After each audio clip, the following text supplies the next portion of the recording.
this is another request. Ito na yung guitar tutorial natin for Aqua System of a Down. So, let's go. Yung tuning niya is, again, it's drop C. Karamihan na guitar tuning ng System of a Down is mostly drop C. So, from standard, you will lower it whole step, and then yung sa 6th string, another whole step. Kaya naging siyang drop C. So, this one is C, G, C, F, A, and then E. Okay, for the, yung first riff natin, intro niya, na, I think, verse na agad sila doon eh. So, yung playing chord niya, playing note would be E5, E3, E7, E8, E10, and then balik sa E8, E7, and then E5. But, meron siyang accompanied na note sa G. So, for E5, yung sa G part niya na note is E3. Then yung E3 would be G2. E7 would be G5. And then E8 would be G7. And then E10 would be G8. Slow.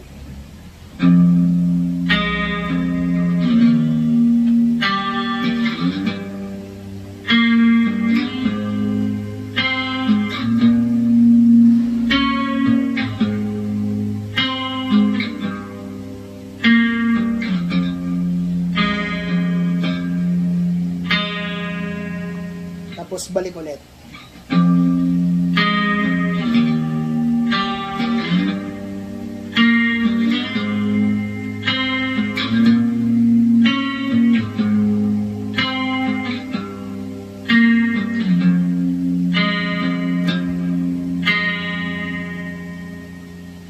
And then next would be yung distorted riff na, which would be our second riff. By the way, I'm using clean tone dito sa intro and then verse part nila. For our second riff, I'm playing lang dito sa E5. Pero naka siya, G siya, E5 G. And then I'm playing A5 and then D5. Parang ganito.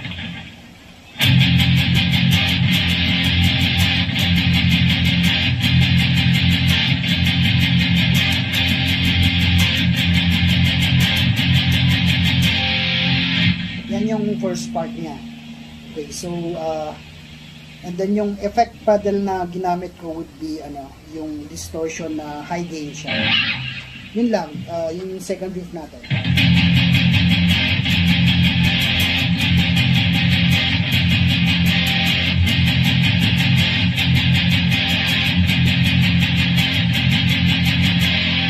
And then next would be yung sa verse 2 nila, balik ka ulit sa clean tone. Same pattern lang. Okay, for our third riff, bali dinagdag lang doon yung di ba verse 2 na, and then chorus 2. Tapos naka-distortion ulit doon. So ang dinagdag lang would be this one, yung G sharp. Like this one. Sa chorus 2 na to.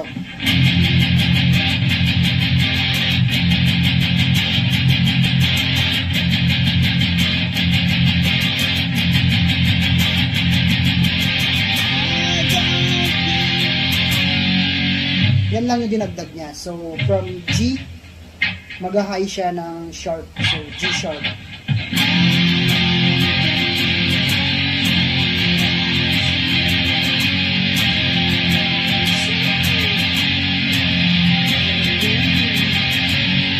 And then next riff,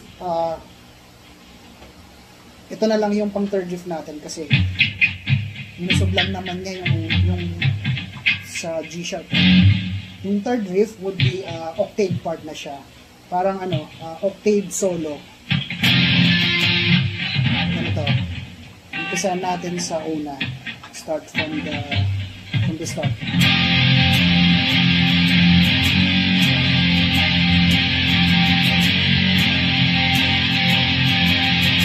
Parang ito na ata yung bridge part niya.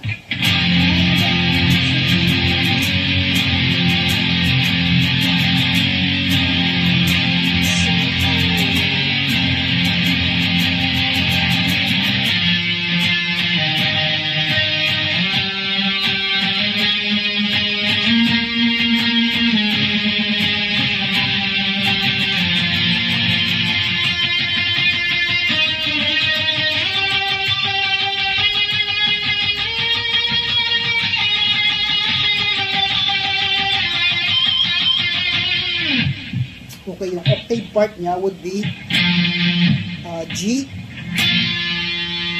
tapos slide ka sa F, A10, A8, tapos A12, tapos A13, tapos A15, A13, A12, A10. Pero naka-octave siya ha. So, tinuro ko lang yung parang bass chord note niya. So, ganito.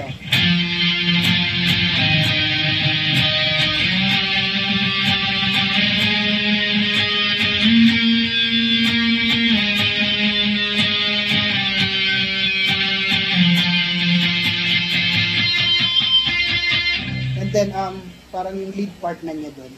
So, yung chord note noon would be G12. And then, i-play nyo rin na parang nagbabibrate siya. Tapos, yung pedal na effect na ginamit ko, same pa rin. Distortion na high gain.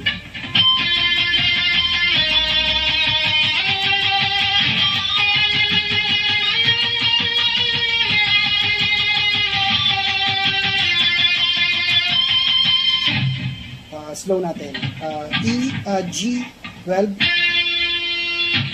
G10, then G14, G15, tapos G17, G15, G14, and then last part would be G12. So slow.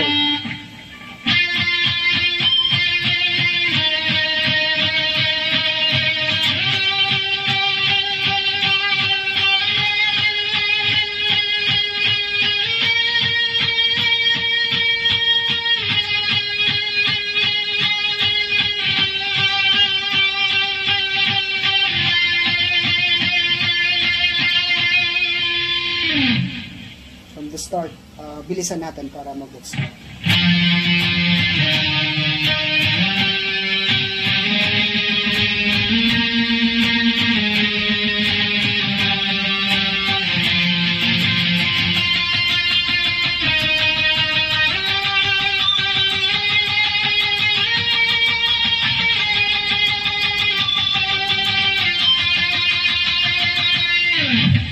And then yung last part na, ending part na, naka-distortion ulit doon. So, that's our next riff. Okay, for our fourth riff, this one is the last riff also. And then, eto na rin yung pa-ending part na siya, tapos patapos na yung song. So, I'll play like this.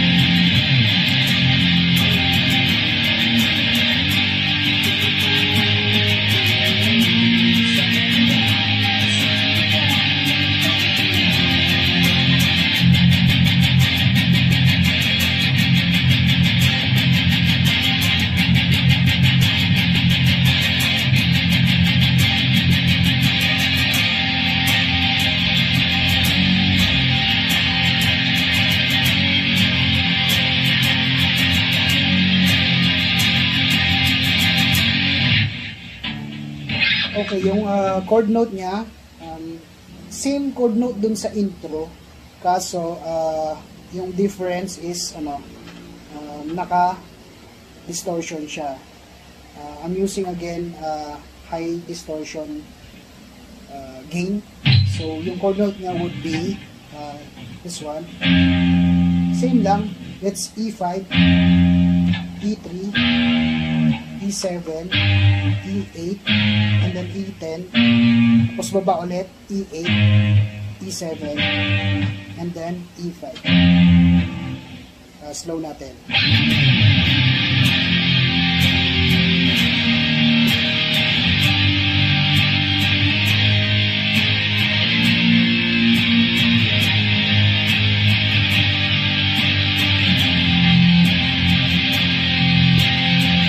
2 times.